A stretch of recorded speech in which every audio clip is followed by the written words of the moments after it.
Ah, ça y est, il a arrêté de pleuvoir. Comme quoi la bruine rennaise, ça s'arrête toujours au bon moment. Hein. Peu importe ce qu'en disent les mauvaises langues. On voudrait pas faire croire aux gens qu'en Bretagne, il fait moche tout le temps. Voilà, c'est pas vrai. On sort du ciné, ça s'arrête de pleuvoir. D'ailleurs, on sort du ciné. Ouais. Damien, est-ce que tu peux nous pitcher ce qu'on vient d'aller voir? Écoute, on sort du cinéma, on a été voir L'origine du mal, un film de Sébastien Marnier. C'est l'histoire de Stéphane, une jeune femme qui travaille dans une usine de confection de sardines. Dans une conserverie, ouais. Voilà, c'est ça. Et qui, en fait, un jour a envie de retrouver son père qu'elle n'a jamais connu et qui l'a abandonné à la naissance avec sa maman. Et donc, elle va mettre les pieds dans une famille assez haute en couleur, on peut le dire. Et en tension. Et en tension, surtout, voilà, avec un père plein aux as, riche à millions, une belle-mère pour elle, en tout cas, voilà, la femme de cet homme qui a un trouble obsessionnel, qui elle achète tout.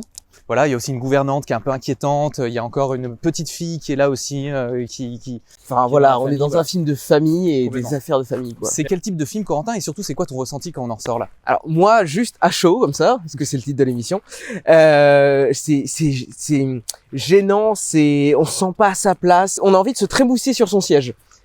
Face aux scènes, c'est vraiment un sentiment profond. C'est une petite angoisse en fait, ouais, non? C'est une gêne en fait, un malaise. Chose qui va pas. Un malaise, voilà, il y a quelque chose qui va pas, il y a un malaise profond, et c'est vraiment ce sentiment que j'ai en sortant. Alors évidemment avec la fin, ça satisfait ce malaise. Voilà, ouais. En tout cas de mon côté. Parce que c'est donc un thriller en fait. Hein. Le genre du film, c'est un thriller, c'est-à-dire qu'il y a une affaire de famille comme ça. Avec une touche de comédie. Avec une touche de comédie, ouais, c'est ça. Il y a des petits comic relief, des trucs qui te, voilà. Mais c'est quand même un thriller. Il y a de l'angoisse, il y a de la tension, il y a des rapports de pouvoir, de domination et des enjeux un peu de violence entre les personnages. Complètement, et qui est mis en scène de façon assez particulière d'ailleurs. Est-ce que tu as remarqué quelque chose de... Oui, alors moi, écoute, j'ai trouvé qu'il y avait un côté très théâtral dans la mise en scène.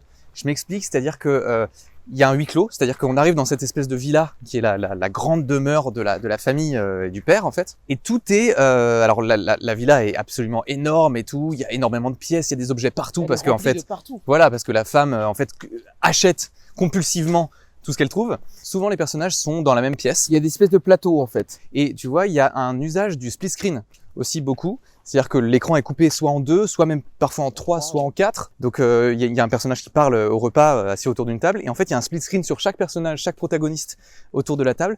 Et du coup, on peut voir les réactions de tous les personnages en fonction de ce que disent les autres. En même temps, au lieu d'avoir un champ contre champ, on a tout le monde à l'écran en même temps. Et pour moi, ça me fait vraiment penser au théâtre.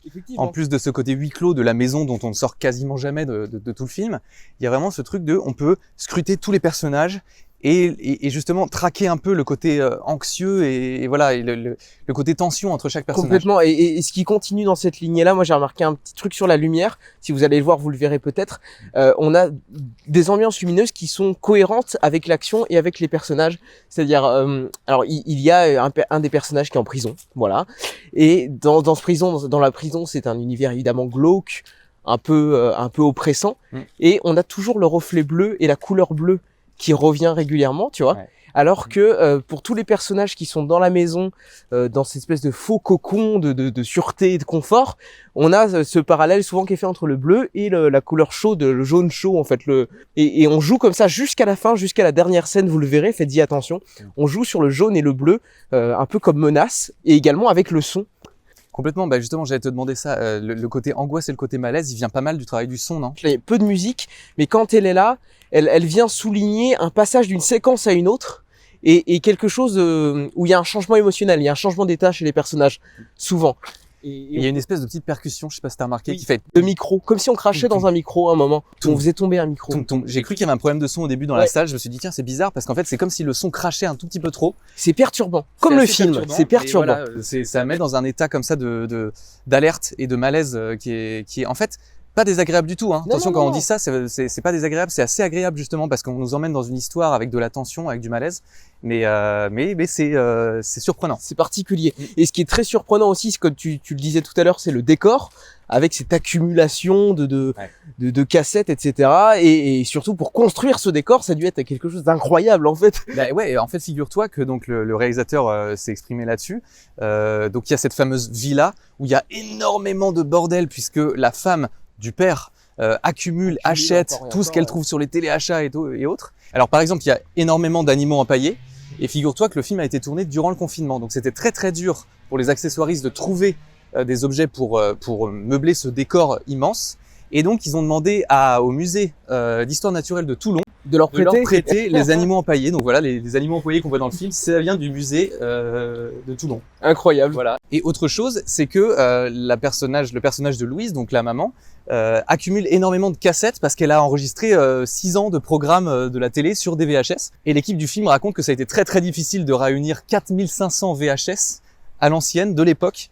Et il y a 2 personnes de l'équipe du film qui ont été chargées pendant 1 semaine de refaire toutes les étiquettes À la main. à la main. Ah mon des VHS. Dieu. Ce travail d'accessoiriste, c'est quand même assez formidable au cinéma. Et cette ambiance particulière avec tous ces accessoires et ce décor, moi ça m'a fait penser à un autre film, à un film avec Daniel Craig dans un des rôles principaux, qui s'appelle À couteau tiré, c'est le titre français, Knives Out je crois en français, en anglais.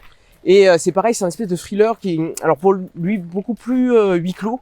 Vraiment, ça se passe dans un manoir et autour du manoir. Et il y a une espèce une enquête un peu en Cluedo sur qui a tué qui. Là, on en sort un peu plus, mais il y a un peu cette ambiance de famille riche et de décor riche, lui aussi. Alors toi, ça t'a fait penser à ce film-là. Moi, ça m'a fait penser au film qui s'appelle 8 femmes de François Ozon. C'était un film de 2002. Okay. Où en gros, c'était pareil, un huis clos comme ça dans une maison où il y avait 8 femmes qui étaient en vase clos dans une maison. Il y a un meurtre et on se demande quelle est cette femme. Elles ont toutes des secrets et coucou.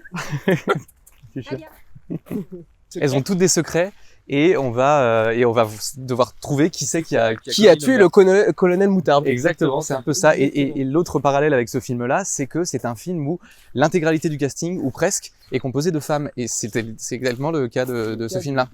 En tout cas, Ouais, où doit y avoir un homme, en fait. Il y a Jacques Weber. Oui, Jacques Weber qui joue un monstre. Mais énorme, il y a énormément incroyable. de comédiennes super, Doria Tillier, Laure Calamy, Dominique Blanc, Céleste Brunkel aussi. Ouais. Voilà. Enfin, en tout cas, moi personnellement, je ne peux que vous encourager à aller le voir. C'est une expérience qui est un peu particulière, qui n'est pas désagréable, qui est sur le moment dérangeante, mais après on en ressort, en tout cas j'en ressors satisfait. Ah Corentin, attends, je crois que ça se remet à pleuvoir là. Bon, on va courir jusqu'à la maison ? C'est moi le premier!